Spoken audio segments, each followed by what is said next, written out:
우리 할렐루야 샬롬하고 인사합니다. 축복합니다. 할렐루야 샬롬 샬롬 샬롬 샬롬 샬롬 샬롬. 하나님 사랑합니다. 여러분 주 안에서 사랑합니다. 그래도 나오네요. 요즘에 제가 잠을 새벽 한도 6시경에 잠을 자서 아침에 일어나기가 조금 힘들 것입니다. 오늘 신명기 말씀 주셨어요. 주일 첫 예배 어떻게 드려야 될까? 제가 묵상하는 가운데 진정한 예배라는 단어가 떠올라서 거기에 맞춰서 말씀을 찾아 준비를 했습니다. 택하신 예배 쳐서 여러분들 어디십니까? 새생명새교회 이성전입니다. 신명기 12장 1절부터 마지막 절까지 내용 1절부터 28절까지죠. 거기서 우리가 호박부를 함께 슬로 고백하는 시간 가졌고 나머지는 예배 가운데 함께 같이 나누면서 가도록 하겠습니다.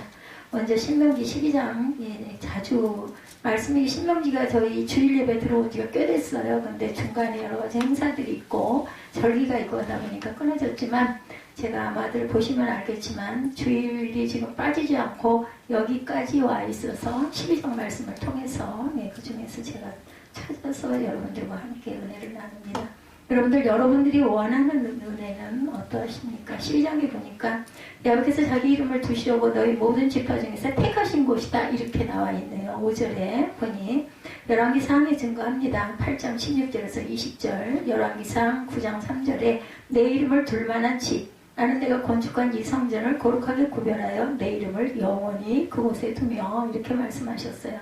또한 역대하 6장 6절에도 예루살렘을 택하여 내 이름을 거기에 두겠다 말씀하시죠. 역대하 6장 7절에서 10절에도 야훼의 이름을 위하여 성전을 건축할 마음이 있었더니 사무엘하 6장 2절에도 그게는 만군의 야훼 이름으로 불리는 것이다. 이렇게 나와서 명시되어 있어요. 이렇게 우리가 원하는 예배 우리가 여기 있는 이곳은 하나님께서 우리에게 주신 거룩한 처소라는 거 알고 계실 것입니다. 여러분들이 원하는 예배는 거룩한 예배를 원하시죠. 현대교회에는 다양한 예배들이 상당히 한참 그죠 몇 년 전에 열린 예배 해가지고 뭐 이상한 목장을 하고 이상한 조명을 하고 감동을 받게 하려고 여러 가지 배경을 만들어 가지고 했던 그 기억이 납니다. 직접 가보지는 않았지만 영상으로 저도 여러 번 보긴 했어요. 먼저 신학적으로 예배를 4가지로 분류하고 있습니다. 첫째는 개인 예배가 있죠. 하나님을 개인적으로 만나지 않고는 하나님을 내 하루와 일생에서 가장 중요한 분으로 인정하지 않고는 내가 사랑할 수 없다 단호히 선언하는 것이 개인이 드리는 예배라고 합니다. 둘째는 공동예배, 우리가 함께 이렇게 모여서 드리는 예배가 있죠. 교회는 예배 공동체이고 교회 예배는 공동의 예배. 셋째는 생활 가운데서 일어나는 예배가 있어요. 제가 문득 생각나는 게 개인 예배 다니엘이 동창을 열고 하루에 3번씩 기도했던 것. 개인 예배에 저는 속한다. 죽을 각오를 했죠. 그때 그런 자는 다 죽이겠다 했는데도 불구하고 똑같이 동창을 열고 기도했던 아주 그 은혜가 있는 그래서 하나님께서 다니엘을 건져주시죠. 보호해 주십니다. 셋째는 생활예배. 제가 공동예배 말씀드렸고 예배 공동체, 교회 예배. 넓은 의미에서 성도의 삶 전부가 예배가 되어야 합니다. 근데 우리가 그러지 못하죠. 넷째 예배이자 최종적인 예배는 가정예배입니다. 여러분들 가정에서 예배 드리십니까? 가정예배. 저도 한때 신학을 할 즈음 초기 때 가정예배를 드려봤어요. 예배에 대한 두 번째 부분은 시대와 그 시대의 문화와 깊은 연관을 가진 그러한 부분입니다. 어떤 사람은 고상하고 우아한 성도들과 함께 풀 오케스트라와 전문 합창단과 맞먹는 찬양대가 있기도 하고 박사학위를 가진 목사님의 설교를 조용히 듣는 예배를 또한 선호하기도 합니다. 어떤 사람은 톡비스의 진행자 같은 배우 같은 목회자가 헤드셋 마스크를 끼고 아까 말씀드린 대로 그 열린 예배 좀 좀 다르죠. 많이 다르고 느낌이 좀 강렬한 그런 예배 왔다 갔다 하면서 토크쇼 같은 설교를 한동안 그랬어요. 요즘에 어떠신지 제가 교회마다 다 보지 못해서 모르겠지만 영상을 통해서 보면 저같이 이렇게 서서 드리는 예배를 드리는 분도 있지만 이렇게 아래 단에 내려가서 움직이면서 그죠? 왼쪽으로 갔다 오른쪽으로 갔다 설교를 들고 움직이면서 보시면서 자연스럽게 아니면 그냥 말씀으로 이렇게 하시면서 참 자유로워 보이고 좋아 보입니다. 저는 그만한 제목이 되지 못하고 이렇게 진행을 하다 보니까 계속 근데 헤드 마이크는, 이 마이크는 처음에 저희 창립 예배, 이전 예배 할 때부터 제가 사용했는데 손을 마음대로 자유롭게 움직일 수가 있어서 편하더라고요. 10수년 동안을 똑같은 형태로 제가 하고 있습니다. 그리고 어떤 사람은 설교를 짧고 대신에 드라마나 영상 있는 예배, 저희도 영상만 조금 적용해봤죠. 뭐 드라마나 이런 것까지는 안 했지만, 근데 영상에 집중도를 안 하셔서 함께 나누고 싶어서 또 그렇게도 초기에 해봤습니다. 그러다가 이것도 이제 빼버리고, 저희 교회는 아주 정확하게 찬양, 그리고 경배, 그리고 말씀으로 이렇게 이루어져 있죠. 기도에 있고, 중보기도 있고. 어떤 사람은 아멘 소리조차 내지 않는 전통적이고 보수적인 예배를 또한 선호하시는, 뭐 다 자유합니다. 어디가 뭐도 낫고 못하다. 또 본인들이 그렇게 찾아서 또 다니시기도 하죠. 이런 예배들은 모든 나름대로의 이유가 있고, 그 목회자의 성향이나 성도들의 선호도 등에 의해서 만들어진 것을 오늘 주변에 쉽게, 교회마다 특성이 있어요. 그래서 뭐 순복음교회는 막 통성 예배를 많이 통성 기도를 많이 한다, 방언 기도를 많이 한다, 뭐 이런 특징들. 내가 한동안 그 순복음교회에 그런 예배가 선호되고 많이 부흥되고 하면서 주변에 있는 교회들도 따라서 통성 기도를 많이 한 것을 제가 봅니다. 감리교나 장로교들도 뭐 방언도 하시고 자유롭게 통성 기도 시간에는 그렇게 하죠. 대신에 또 묵상으로 조용히 할 때는 또 그 분위기를 좀 따라가 줘야 합니다. 이 중에서 여러분들이 선호하는 예배는 어떤 예배십니까? 여러분들이 좋아하는 예배는 어떤 것이냐는 질문은 사실은 잘못된 거예요. 이렇게 예배의 종류를 나눈 것이 신학적으로 확실히 가능한지, 예배를 받으시는 분이 아니라 예배 드리는 사람이 원하는 예배라는 말이 혹시 가능한지 저는 잘 모르겠어요. 그런데 사실은 하나님이 받으시기 온전한 예배를 우리가 드리는 게 맞습니다. 그런데 때로는 또 우리의 마음에서 우러나는 그러한 예배, 그것도 또 저는 중요하다고 생각을 합니다. 그래서 이런 얘기도 제가 들은 적이 있어요. 찬양대가 찬양을 할 때 어떤 목사님이, 제가 뭐 차를 길게 타지는 않지만 타는 가운데 그 나오셔서 말씀을 하시는데, 찬양대가 찬양을 하는 거는 성도들이, 저는 그 생각했거든요. 성도들이 은혜를 받는 시간이기도 하다. 물론 하나님 성삼위 하나님이 계셔서 자정하고 계시고 은혜가 돼야 하지만 앉아있는 성도들에게도 큰 은혜가 되거든요. 성가대에서 찬양을 하거나 할 때. 근데 그거는 온전치 않다. 하나님의 영광을 받으셔야지 무슨 사람이 영광을 받아 사람을 위한 그런 찬양대가 돼서는 안 된다 하는데, 글쎄요, 어떤 의견들을 갖고 계십니까? 저는 그 부분도 사람의 은혜가 오면 하나님도 영광을 함께 받으신다라고 생각을 하는데, 생각들이 다 여러 가지 분분한 것 같습니다. 여러분들, 예배가 무엇이라고 생각하십니까? 우리 2022년 첫 예배, 제가 주제를 이런 그 예배, 주께서 훈령하시는 예배가 어떤 예배인가 해서 제목을 찾다 보니까 진정한 예배는 과연 우리가 어떻게 드리는 예배일까? 하나님이 기뻐하시는 예배, 아니면 사람을 감동시키는 예배. 내 사람도 감동하면 하나님도 기뻐하시지 않겠나. 그런데 너무 형식적이어도 안 되겠지만 너무도 형식에서 벗어난 그런 예배도 저는 마음에 조금 거부감이 좀 들더라고요. 여러분들 어떠신지 모르겠습니다. 예배는 월스터 그 웹스터 사전에 보니까 경배, 고백, 기도, 감사 이런 것들을 통해서 초월자를 향한 존경, 숭배, 경외를 표하는 곳이다. 이렇게 정의가 되어 있더라고요. 그리고 구약성경은 예배를 히브리어로 아베다라는 단어로 가장 먼저 설명하고 있는데, 이 아베다는 종, 노예라는 어원을 갖고 있습니다. 예배는 드리는 자가 종이라는 의식을 가져야 한다라는 뜻이에요. 예배는 종이 상전을 섬기는 것이라는 뜻이 여기서 나왔습니다. 신약성경의 예배를 뜻하는 라테리아와 히스타워 역시 엎드려 부복하다, 경배라고 하죠. 찬양과 경배 이렇게 얘기합니다. 그래서 우리가 그 상징적으로 보면 엎드린 자세, 경배가 부복하다라는 게 있기 때문에 엎드린 자세, 그러면 어때야 할까요? 겸손한 그런 마음가짐이 돼야 합니다. 여러분들에게 제가 부탁하고 싶은 게 그 새해에 있어요. 제가 찬양이나 어떤 순서나 예를 들면 오늘 보니까 제가 항상 대표기도가 제 이름으로 연말 연초에 많이 올라가 있는데, 겹쳐져 있어서 또 우리 에스더 전도사님이 신년 예배에 기도를 하셨기 때문에 생각을 하다가 바울 전도사님 대표 기도를 부탁했습니다. 마음에 감동이 왔을 때 제가 이렇게 어떨 때 가끔 순서에 없는 게 들어가거나 찬양이 바뀌거나 이렇게 뭐 대표 기도를 부탁하거나 이런 게 있는 거는 제가 그냥 그 사람을 선호해서 임의적으로 하지는 않는다라는 것, 마음에 이해가 왔을 때 저는 이렇게 부탁을 드리고 오늘 우리 548장 계속 여러 해 동안 우리 주기도문 영창을 했었죠. 근데 오늘은 내 입을 크게 열라. 하나님의 음성처럼 우리가 입을 정말 올해는 크게 좀 열어보자 하는 마음이 와서 바꿨습니다. 이게 아마 한 달 가까이 갈 것 같은데 또 중간에 바뀔 수도 있어요. 그래서 주보에 나오지 않은 그러한 찬양이 나오더라도 이해해 주시기 바랍니다.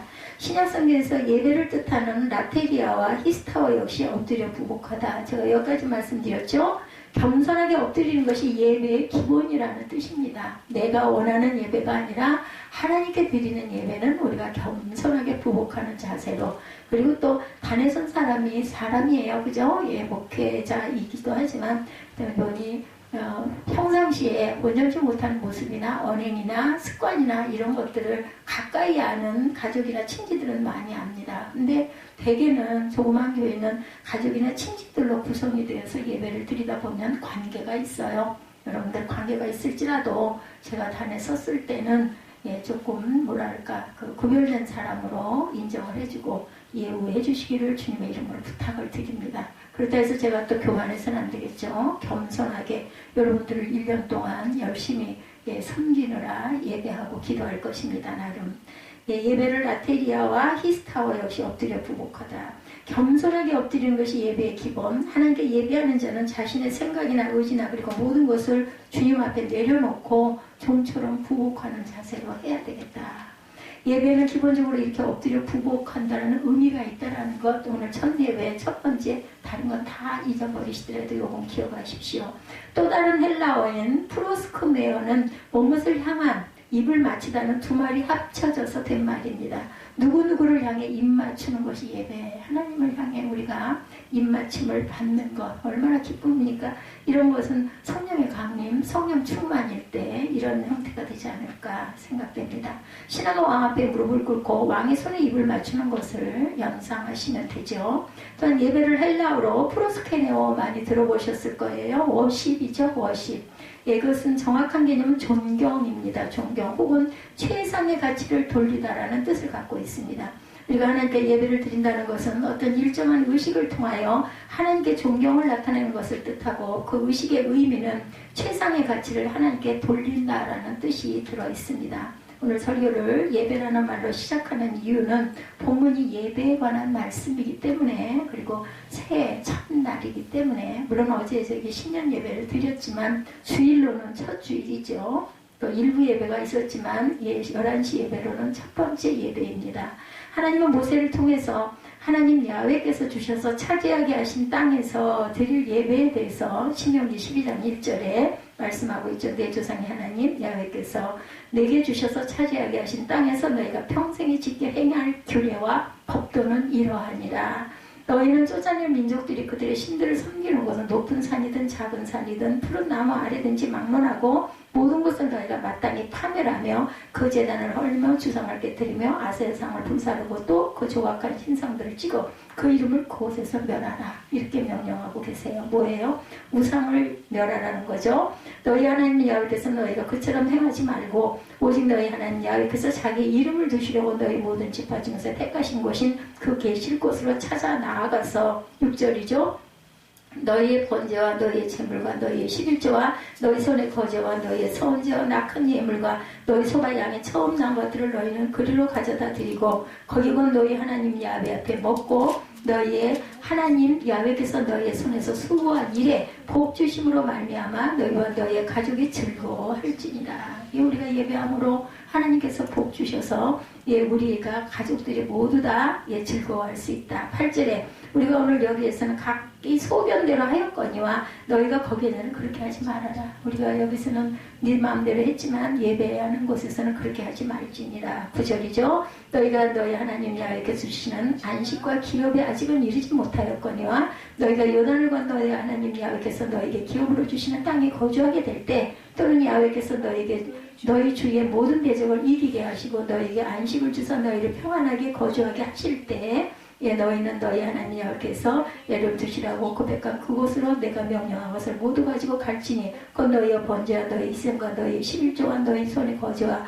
너희가 야훼께서 선하신 모든 아름다운 선물을 가지고 가서 너희가 너희의 자녀와 노비와 함께 너희 하나님 야훼 앞에서 즐거워할 것이요 내 성준이는 레위인과도 그리할지니 레위인은 너희 중에 분깃이나 기업이 없습니다.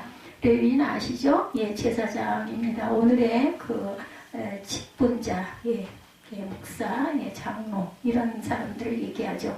그래서 13절에 너는 상가서 내게 보이는 아무 곳에서나 번제를 드리지 말고 14절이죠. 오직 너희 한 지파 중에 야훼께서 택하실 그곳에서 번제를 드리고 또 내가 명령하는 모든 것을 거기서 행할지니라. 오늘날의 교회입니다. 그리고 성전이죠. 그런데 하나님 야훼께서 내게 복을 주신 복을 따라 각기 성에서 내 마음에 원하는 대로 가축을 잡아 고기를 먹을 수 있나니 정한 자나 부정한 자를 막론하고 도로나 사슴을 먹는 것 같이 먹으려니와 오직 그 피는 먹지 말고 물같이 땅에 쏟아라. 피를 절대 먹지 말라고 말씀하고 있습니다. 복 주심으로 말미암아 12장 7절입니다. 출애굽기 20장 14절에 내가 이름을 기념하게 하는 모든 것을 내게 임하여 복을 주리라. 이사야 66장 3, 4절에 소를 잡아들이는 것은 살인함과 다름이 없이 하고 나 또한 유혹을 그들에게 택하여 주며 그들이 무서워하는 것을 그들에게 임하게 하리니 에레미야 14장 12절에 번제와 소제를 드릴지라도 내가 그것을 받지 아니할 뿐 아니라 칼과 기근과 전염병으로 내가 그들을 멸하리라 말씀하고 있어요.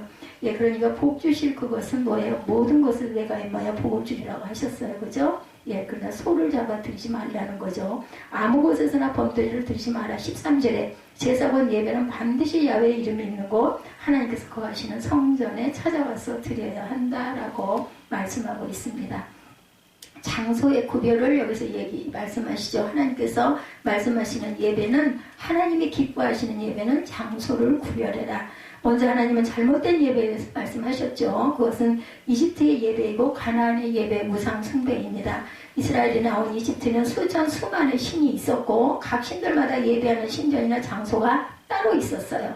장차 이스라엘이 들어갈 가나안 땅에도 신들은 많았죠. 높은 산이든지 작은 산이든지 푸른 나무 아래든지 이 절에도 증거하죠. 무슨 말인가요? 가나안 사람들은 성전을 세우는 등 예배처를 따로 만들지 않았어요. 그들은 어디서든지 높은 산이든 낮은 언덕이든 무서운 나무 아래든지 커다란 바위 밑이든지 어디서든지 자기들의 필요에 따라 신상을 세우고 숭배했습니다. 그러다 보니까 여기저기에 제단이 만들어졌고 석상이나 목상이 세워지게 됐다라는 거예요. 여기 이집트나 가나안의 예배 처소가 많았던 일차적인 이유는 그들이 다양한 신을 믿었기 때문이다. 그들이 다양한 신을 믿은 이유, 만든 이유가 있겠죠. 태양이 구름에 가려지고 흐리고 비가 오는 날이 이어지면 태양신을 섬겼습니다. 비가 오지 않으면 비를 오게 만드는 신, 가뭄을 지배하는 신, 농사를 지배하는 신, 밤이나 어둠을 지배하는 신, 건강을 주관하는 신 등 모두 그들이 원해서 신을 만들었어요. 대개는 부여하게 달라고 풍요의 신, 금송아지를 조각을 만들어가지고 세고 거기다 절했죠. 우리가 알다시피 모세가 율법을 받으러 올라갔을 때 아론이 금부치들을 모아가지고 아래서는 40일 만에 내려와 보니까 그 제단을 섬기는 바람에 모세가 돌판을 깨트려 버리죠. 그리고 다시 올라가가지고 받아가지고 내려오는 그런 그 반복이 이어집니다. 예배 처소도 본인들의 생각과 필요에 맞는 곳이면 어디든지 둘 수 있었다라는 것. 그러나 하나님은 모세를 통하여 가나안에 들어가면 가장 먼저 우상을 섬는 것을 다 허물어라 말씀하세요. 제단을 허물 뿐 아니라 석상도 부수고 목상도 불태우고 신상도 부수고 그들의 이름을 그곳에서 지워서 아무도 기억하지 못하게 하라고 하시죠. 어떻게 생각하면 가나안 우상들은 가나안의 문화이기도 합니다. 그래서 그들의 역사이고 삶의 흔적이죠. 오늘날 같으면 문화유적으로 잘 보존해야 할 것이 될 수도 있었을 거예요. 그런데 하나님은 왜 철저하게 이렇게 없이 하라고 하셨을까? 가나안의 우상들이나 제단들을 그대로 두면 다음과 같은 일이 벌어지기 때문이에요. 너는 스스로 삼가 내 앞에서 멸망한 그들의 자취를 밟아 올무에 겁을 걸리지 말라. 그들의 신을 탐구하여 이르기를 이 민족들은 그 신들을 어떻게 섬겼는고 나는 그와 같이 하지 않겠다라고 얘기를 하고 있어요. 12장 30절에 보면 말씀하죠. 너는 스스로 제가 28절까지인데 그 이후에 보면 스스로 상관 내 앞에서 멸망한 그들의 자취를 밟아 올무에 걸리지 말라. 그들의 신을 탐구하여 이르기를 이 민족들은 신을 어떻게 섬겼는고 나도 그와 같이 하겠다 하지 말아라. 31절에 하나님 여호와께서는 내가 그와 같이 행하지 못할 것이라. 그들은 여호와께서 꺼리시며 가증히 여기시는 일을 그들의 신들에 행하여 심지어 자기들의 자녀를 불살라 그들의 신들에게 드렸노라. 이 사건 여러분들 잘 아시죠? 몰록을 섬기는 그러한 하나님이 아주 싫어하시는 그러한 행위를 했습니다. 자기 아들을 불 가운데로 지나가게 하죠.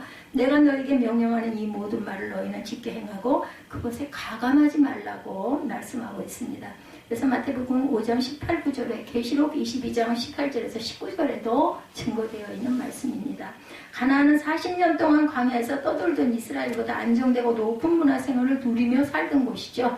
이런 가나안을 볼 때 이 민족들이 자기의 신들을 어떻게 섬겼을까? 나도 한번 그렇게 해보았으면 좋겠다. 나도 그렇게 하면 더 큰 복을 받지 않을까? 이런 호기심, 이러한 기대, 이런 것도 있을 수 있다라는 거죠. 그것 자체도 우상입니다. 그러나 가나안의 우상들과 예배 방법을 없애야 하는 가장 중요한 이유는 31절 말씀대로 주님께서 그 모든 의식을 싫어하시고 역겨워하시기 때문이다. 이렇게 가나안의 신들과 예배 처소를 철저히 없애는 대신에 오직 너희 하나님 여호와께서 자기 이름을 두시려고 너희 모든 지파 중에 택하신 곳인 그 계실 곳으로 찾으러 나아가서 5절에 예배하라. 성전 시대가 열리기 전까지 예배의 중심은 성막이었었죠. 그리고 성막은 하나님께서 택하신 곳에 세워졌습니다. 하나님은 오직 거기서만 예배해라 말씀하죠. 5절, 11절, 14절, 18절, 21절, 26절입니다. 제물을 바칠 때 아무 데서나 하면 안 되고 하나님의 택하신 곳으로 가지고 가서 바쳐야 했다. 즉 이스라엘의 예배 장소는 유일 중앙 성소였다라는 거죠. 그 택하신 곳은 가나안 초기 어디였어요? 실로였었죠. 실로. 근데 하나님이 택하신 곳으로 가서 제사를 드리는 것은 힘들고 어렵고 불편하기도 했을 거예요. 그냥 자신이 사는 곳에서 물이라도 한 사발 떠놓고 성화 빌면 될 텐데 여유 있는 사람들은 소나 돼지 한 마리 잡아서 제사를 올리면 될 텐데 하나님은 굳이 당신께서 정하신 곳에서 예배하라고 하시죠. 이것이 오늘 본문이 말씀하시는 예배에 관한 첫 번째 규례입니다. 근데 하나님께서 장소를 구별하시는 데는 나름 의미가 있어요. 이것은 지정된 장소에 있는 성막과 성전을 가리켰지만 사실은 장소와 건물이 우선은 아닙니다. 성막과 성전은 장차 오실 예수님을 가리켰고 또한 예수님으로 말미암아 진정한 예배가 완성될 것을 미리 보여주신 모본이었었죠. 따라서 오늘 저와 여러분에게 예배드릴 장소와 건물은 중요하지 않다라는 것. 예수님 안에서 장소와 건물의 의미가 사라졌죠. 우리가 성전이라고 그러셨어요. 너희는 움직이는 성전이다. 그렇기 때문에 우리의 몸과 마음을 정결케 정돈해야 되죠. 그래서 정결하게 또 우리의 육체를 잘 보존하는 것. 그것이 바로 성전을 잘 관리하는 그런 의무가 우리에게는 있습니다. 그러니까 저 같은 사람은 아주 하나님께 아주 못된 짓을 한 거예요. 몸을 이렇게 망가뜨렸으니까. 그래서 오늘 본문이 예배 장소에 대해서 강조하는 이유, 그것은 그리스도를 믿음으로 거듭난 성도가 있는 곳은 어디나 예배 처소라는 것을 가르쳐주기 위해서 신약의 신명기, 구약의 신명기에서 나와 있는 이 부분은 그 구약 시대에는 그렇게 지정된 장소였지만 예수 그리스도가 오심으로 인해서 우리 안에 성령이 계시고 너희 그것은 다 진정한 예배가 있는 내 삶이 되어야 된다라고 말씀을 하시죠. 오늘날 구별된 예배 처소는 주 안에서 구별된 성도가 있는 곳이면 어디나 그리고 두세 사람이 내 이름이 있는 그곳에 내가 너희와 함께 하리라 라고 임마누엘에 예수께서 말씀을 하시죠. 여러분이 있는 곳은 그 어디든 거룩한 곳이 되어야 하겠다. 그리스도의 보혈로 깨끗하게 되었고 거룩하신 하나님이 여러분과 함께 계시기 때문이다. 오늘 이 자리가 거룩한 이유는 여러분들이 거룩하게 구별되어 있고 거룩하게 구별된 여러분들 뭐라고 그러셔요? 천하보다 귀한 생명이라고 얘기하세요. 5분이 모여있으면 5천 천하가 된다라는 거죠. 천하보다 귀한 성전들이 함께 모여 있다라는 겁니다. 여기 계시기 때문에 여러분들이 똑같은 이유로 여러분의 가정이 또한 거룩하고 여러분의 직장이 거룩하게 구별된 예배처라는 것을 믿으시기 바랍니다. 직장이 아직 예배드리지 않죠. 그렇지만 믿는 사람들이 두세 사람 모이면 요즘에 제가 들어보니 점심시간 같은데 큐티들을 나눈다고 그래요. 식사하고 남는 시간 5분, 10분, 15분 이렇게 빼가지고 믿는 사람들끼리 모여가지고 성경 읽고 기도하고 또 내가 중보기도를 받고 싶은 부분이 있으면 기도 제목 내놓고 잠깐 짧게들 기도하고 그러다 보면 얼마나 또 서로 친목이 되겠습니까? 이렇게들 하시는 분들이 꽤 많이 있으시더라고요. 보니까 또한 방법의 구별이 있습니다. 오늘 본문이 말씀하는 예배에 관한 두 번째 규례는 하나님이 원하시는 방법에 관한 것이죠. 그 제단을 헐며 3절에 주상을 깨뜨리며 아세라상을 불사르고 조각한 신상들을 찍어 그 이름을 그곳에서 멸하라. 3절에 말씀합니다. 오직 그 피는 먹지 말고 물같이 땅에 쏟아라. 16절에 말씀하죠. 그리고 중요한 것이 8절입니다. 우리가 오늘 여기에서 각기 소견대로 하였거니와 너희가 거기에서는 그렇게 하지 말지니라. 여기서 각기 소견대로 하였거니와는 두 가지 의미를 갖고 있어요. 첫째는 지난 광야 기간 동안 이스라엘은 하나님께서 주신 예배에 관한 규례를 가지고 있었음에도 광야 생활이라는 특성상 스스로가 판단 기준이 되어서 옳다고 여기는 대로 예배를 했다는 말입니다. 하나님 그걸 눈 감아 주셨어요. 그러나 가나안에 들어가서는 그래서는 안 된다라는 거죠. 사무엘하 헌금 봉투 마무리에 기도 제목 써라. 엎드려 자지 말고. 두 번째는 당시 가나안 사람들이 자기 신에 대한 예배 행위가 각기 소견대로였다라는 거예요. 나무나 돌 혹은 금속으로 신상을 만들어 놓고 그곳에 절하는 것이 옳다. 짐승을 죽이고 피를 마시는 것이 옳은 예배다. 신상 앞에서 선정적이고 광적인 춤을 추는 것이 옳다. 여기에 대해서 하나님은 그처럼 행동하지 말아라. 4절에 선을 그어 놓으셨어요. 그 대신에 너희의 번제와 너희의 제물과 너희 11조와 너희 손의 거제와 너희의 서원제와 낙한 예물과 너희의 소와 양이 처음 난 것들을 거기다 가져다 드려라. 6절에 말씀하고 있죠. 11절에도 곧 너희의 번제와 너희 희생과 너희의 11조와 너희 손의 거제와 너희가 야훼께서 원하시는 모든 아름다운 서원물을 가져다가. 그래서 여러분들 헌금하시죠. 내가 마음에 감동 오는 대로 뭐 몇천 원이 됐든 만 원이 됐든 아니면 또 뭐 많은 금액이 됐든 삭관하지 않고 하나님께 드립니다. 너는 삼가서 내게 보이는 아무 곳에서나 번제를 드리지 말아라. 13절에 말씀합니다. 또 내가 내게 명령하는 모든 것을 거기서 행할지니라. 하나님께서 원하시는 예배 방식대로 예배해야지 과거에 보았던 이집트 방식이나 장차 보게 될 가나안의 예배 방식을 선용해서는 안 된다라고 말씀합니다. 이 두 번째 규례는 현대교회 예배에 대해서 일침을 가하고 있기도 합니다. 현대교회 예배에 대해 자본주의 정신이 깊이 물든 예배, 또한 소비자인 성도들이 원하는 예배를 기획하고 제공하는 소비자 중심의 예배라는 지적하는 말들 있습니다. 뭐 해석하기에 따라서 또 뭐 그 교회를 주관하고 끌고 가는 여러 가지 그 단체에 의해서 움직여서 바뀌어지기도 하고 뭐 담임 목사님들이나 아니면은 뭐 뭐라 그러죠? 거기 그 위원회들이 있죠. 거기서 뭐 이것을 만들어가는지 그건 잘 모르겠지만 하나님께서 친히 말씀하시는 예배, 성경이 규정하는 예배, 주님이 교회 특히 개혁주의자들이 규정한 예배가 아니라 성도들이 원하는 예배, 그들의 속인의 오름대로 예배가 오늘날 예배가 되어버렸다. 어떤 분들은 오늘의 예배, 특히 그 중심의 설교를 성공학 강의 성도를 웃기고 위로하고 코미디하고 자선 디노쇼다라고 평가하시는 분들도 계신다라는 거죠. 내가 중심에 서서 내 목적을 이루기 위하여 예배하는가, 아니면 예배를 받으실 하나님의 입장에서 하나님 중심의 예배를 우리가 드리고 있는가, 이렇게 구별하면 된다고 저는 생각합니다. 진정한 예배는 드리는 사람이 중심이 되거나 드리는 사람이 원하는 대로가 아니고 당시 이집트의 예배와 가나안의 예배 이런 식이었다라는 것. 그 예배들이 안타까운 것은 오늘 교회 안에도 참된 예배를 드리지 못하는 사람들이 있을 수 있다라는 것. 정신을 똑바로 차려야 되겠죠? 그것이 내 가족이 됐든 뭐 아주 너무너무 가까운 뭐 배우자가 됐든 그렇게 해서 담임으로 서 있는 경우도 있어요. 그죠? 목회자가 돼서 서 있고 그 교회에 함께 섬기는 경우도 있습니다. 그런데 만약에 이렇다면 가나안의 예배나 이런 하나님이 하지 말라는 예배 방식을 선호하고 가고 있다면 그것을 고쳐나가거나 아니면 떠나야 된다고 저는 생각합니다. 온전치 않다면 인간성 자체에 여러 가지 그 단점이나 부분이 있는 건 위해서 기도해야 되지만 그게 아니라 예배 자체가 아무리 봐도 이건 성경적이지 않아.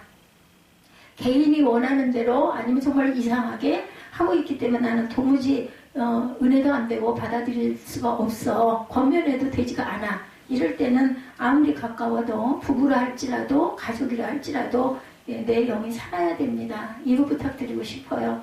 내가 인정이 되지가 않고 온전한 예배라고 여겨지지 않는다라면 떠나는 게 저는 맞다고 생각합니다. 기도는 해줄지언정. 즉 이집트적인 요소, 가나안적인 요소를 완전히 제거해야 되겠다. 여러분 자신 하나님의 방식으로 여러분들 예배하고 계십니까? 저는 제가 하나님의 감동 주신 대로 말씀 중심의 교회가 되려고 지금까지 노력해 왔습니다. 어느 정도 말씀 중심인지 여러분들이 느낌이 어떠신지는 제가 잘 모르겠지만 말씀에서 벗어난 말을 제가 하지 않고 제가 직접 보지 못하더라도 신학적으로 증빙된 부분의 것들만 여러분들에게 증거하고 전하고 제가 받아들입니다. 혹시 이집트의 영화와 가나안의 쾌락을 우리가 추구하고 있지는 않은지 만몬 사상에 물들어가지고 정말 부를 추구하는 그런 내가 이렇게 예배드리고 이렇게 헌금함으로 인하여 내가 하나님께서 복 주실 거니까 난 이렇게 할 거야 이런 마음을 갖고 계시지는 않은지 하나님께 영광 드리는 온전한 예배 드리는 예배가 되시기를 주님의 이름으로 축복합니다. 태도와 결과는 뭐가 있을까요? 즐거움, 기쁨, 감사가 있어야 되겠죠? 오늘 본문이 예배에 대해서 말씀하는 것 중에 지금 말씀드린 세 번째 놀랍습니다. 7절과 12절과 18절입니다. 거기 곧 너희 하나님 야훼 앞에서 먹고 너희 하나님 야훼께서 너희의 손으로 수고한 일에 복 주심으로 말미암아 너희와 너희의 가족이 즐거워할지니 예배가 이제 즐거운 예배가 돼야 돼요. 아유 난 정말 싫은데 웬 예배가 특히 연초에 많죠. 연말과 연초에 그냥 억지로 아니면 직장에서 너무 피곤한데 몸을 끌다시피 나올 수도 있습니다. 그런데 예배 드리고 나면 그래도 아이고 오길 잘했네 이런 마음이 적어도 와야 된다는 거죠. 여러분들 어떠십니까? 12절에 너희와 너희의 자녀와 노비와 함께 너희 하나님 야훼 앞에서 즐거워할 것이요. 이 즐거워해야 합니다. 18절에 오직 내 하나님 야훼께서 택하실 곳에서 내 하나님 야훼 앞에서 너는 내 자녀와 노비와 성중에 거주하는 레위인과 함께 그것을 먹고 내 손으로 수고한 모든 일로 말미암아 내 하나님 야훼 앞에서 즐거워하되 모두 다 즐거워하되가 조의가 들어가 있어요. 그죠? 이 본문들에 나오는 즐거워하다라는 말은 사전적으로 포도주를 마시고 적당한 취기로 인해 기분이 좋은 것 이렇게 번역이 되어 있습니다. 지혜롭고 똑똑한 자녀 때문에 신이 나는 것, 사랑하는 사람을 만났을 때 행복한 것, 결혼잔치의 즐거움, 포도주를 나누는 즐거움이 있죠. 칭찬과 좋은 말을 들었을 때 즐거움과 같은 그런 것들이죠. 말하자면 감각적인 즐거운 실제적인 쾌락과 연결되는 즐거움이라는 뜻을 갖고 있습니다. 자, 그대 모두가 즐거웠죠. 우리 예전에 그 필승 코리아 기억하십니까? 저도 그때 아주 열심히 밤이면 월드컵 경기가 열렸었어요. 그죠? 그래가지고 그거 보고 엄청 즐거워하고 기뻐하고 뭐 아파트 안에도 막 여기저기 막 불이 켜져 있고 꽝성 소리가 깜짝 놀랄 정도로 퍼졌던 그 기억이 납니다. 이런 즐거워하는 모습들 선수들이 얼마나 즐겁고 먼 이국에 떨어져가지고 우리가 그 방향을 보면서 얼마나 즐거워했습니까? 우리 모두 다 즐거웠죠. 이 예배와 관련된 즐거움이라는 표현은 12장 18절, 16장 11절, 16장 15절, 26장 10절, 11절, 27장 7절, 32장 43절 등에도 계속해서 나오고 있습니다. 오늘 본문은 예배란 기본적으로 즐거워해야 한다라는 것을 제가 말씀드리고 싶어요.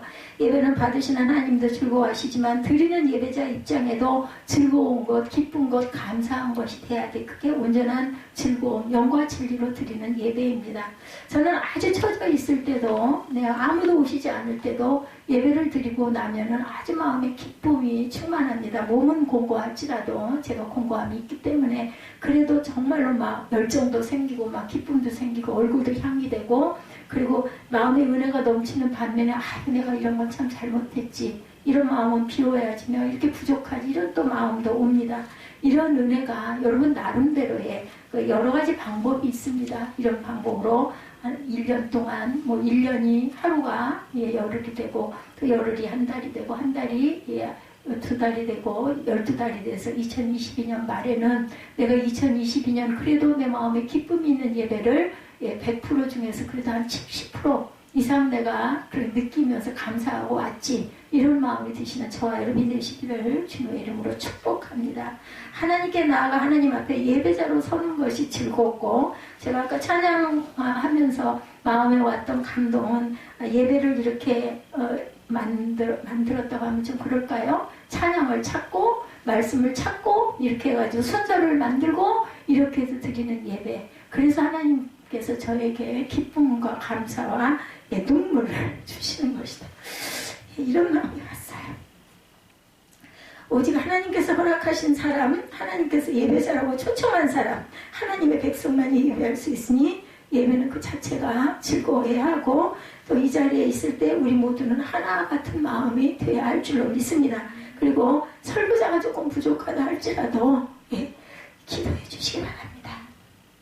두 번째 18절입니다. 또 내 손으로 수고한 모든 일로 말미암아 즐거워해야 된다. 여러분들 참 일상 중에서 힘들고 어려운 일들이 참 많으시죠. 그런 일들이 정말 그때는 너무 죽을 것 같고 공부하고 힘들지라도 그로 말미암아 또 내가 살아있으니까 저는 늘 그런 생각을 합니다. 어제도 밤에 한 1시간 정도 깜빡 자고, 항상 요즘에는 요새 또 그렇게 놀래요.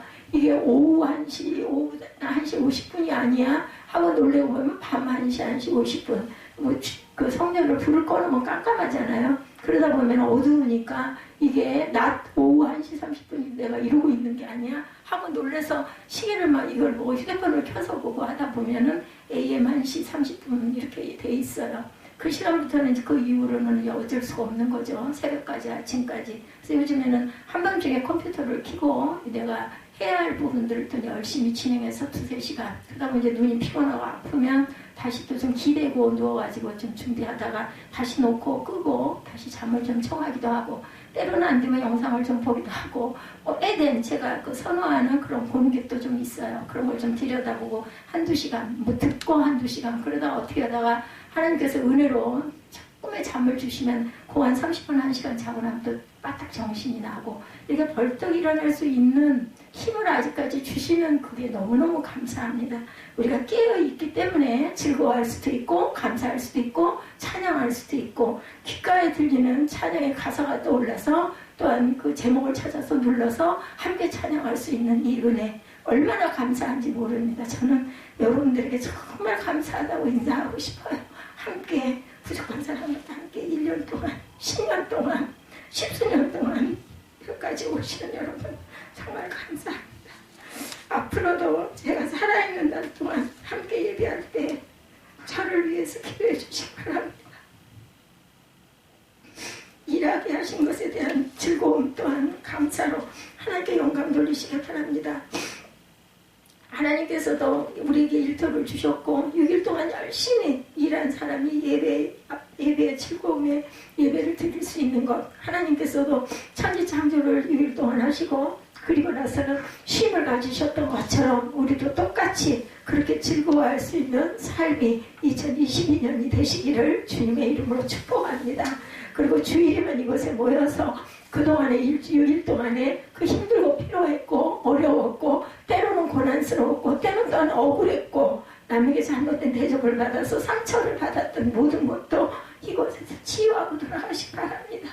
세 번째는 손으로 수고한 일에 복 주심으로 말미암아 즐거워해야 한다고 말씀하고 계세요. 오늘 본문에 수고한 일에, 손으로 수고한 일에 대해서 복 주심에 감사하고 즐거워하십시다. 힘들었더라도 죽어도 수고하고도 그 열매를 거두지 못하거나 거두어야 할 것의 절반도 못 거두어 적자 인생이거나 거둔 것을 재난이나 사고나 사람에 의해 잃을 수도 있다라는 거예요. 내 영혼을 내가 찾아가면 너 그 재산 어떻게 할래? 말씀하시죠? 이런 것처럼 우리는 알 수가 없습니다. 한순간 이후에 일이 무슨 일이 일어날지. 그렇기 때문에 지금 이 순간이 최고의 시간으로 우리가 누리고 즐거워하고 그리고 마지막처럼 항상 준비해야 된다고 제가 여러분들에게 말씀드리죠. 성도의 수고는 하나님이 지키셔서 수고한 대로 거두게 하시기 때문에 예배가 즐거워야 된다는 것입니다. 여러분의 예배도 이렇게 즐거운 예배가 되시기를 주님의 이름으로 축복합니다. 오늘 본문은 예배의 즐거움에 대해서 말씀하면서 개인적이 아니라 온 가족이 함께 즐거워해라. 7절에 그렇게 말씀하고 계시죠. 7절 말씀 잠깐 봅니다.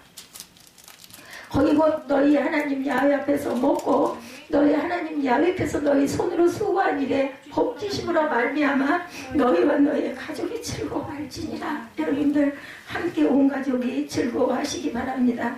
예, 물론 이것은 전적으로 육신적인 그 감각적인 즐거움만이 아닌 영적인 즐거움, 신령한 즐거움을 말씀하고 있죠. 오늘 보면 예배의 즐거움에 대해서 말씀하시면서 개인이 아니라 가족이 즐거워하라. 자녀와 노비들과 함께 즐거워하라. 12절이죠. 레위인이나 나그네까지도 18절에도 말씀합니다.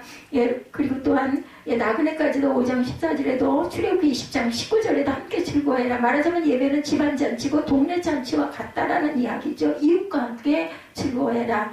아이들이 소외되지 않는 예배, 노예나 종들이 무시당하지 않고 함께 즐거워하는 예배, 심지어 지나가는 나그네까지도 그 즐거움에 동참하는 예배가 하나님께서 원하시는 예배라는 것입니다. 이것은 꼭 육신적이고 감각적인 것만이 아닌 영적인 즐거움, 신령한 즐거움입니다. 그러나 즐거움은 즐거움이라는 거죠. 하나님께서 기뻐 춤추시는 예배, 누가복음 15장에 나오죠. 성도들이 기뻐 다윗처럼 춤추는 예배가 우리 가운데 회복되기를 주님의 이름으로 축복합니다. 마지막으로 예배가 잘 되면 모든 것이 잘 된다라는 거예요. 이집트의 예배가, 가나안의 예배가, 우상숭배자들이나 미신론자들의 예배는 모든 것이 자기 중심이었어요.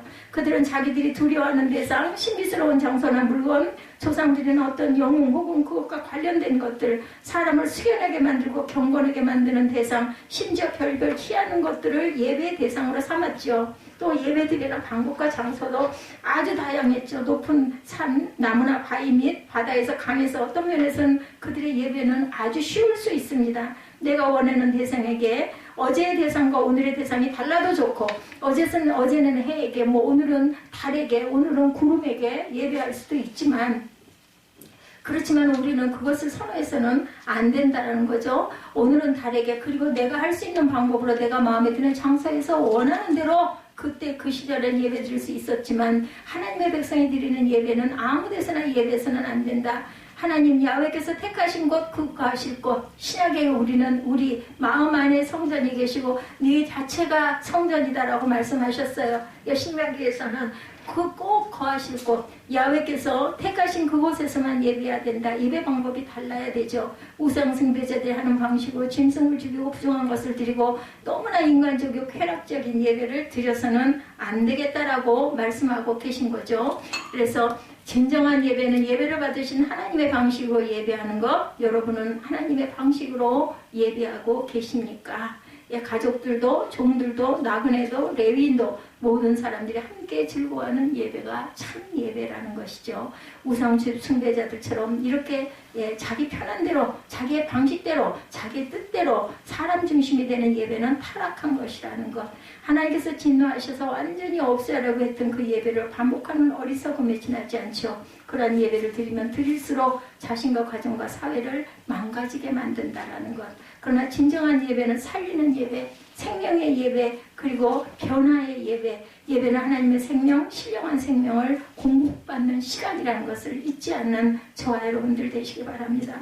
또한 진정한 예배는 예배자를 바꾸고 세상을 바꿉니다. 변화의 원천이신 하나님을 만나면 모세처럼 변하게 되죠. 결론적으로 바르고 참된 예배자로 서는 것이 인생을 성공적으로 사는 길이라는 것.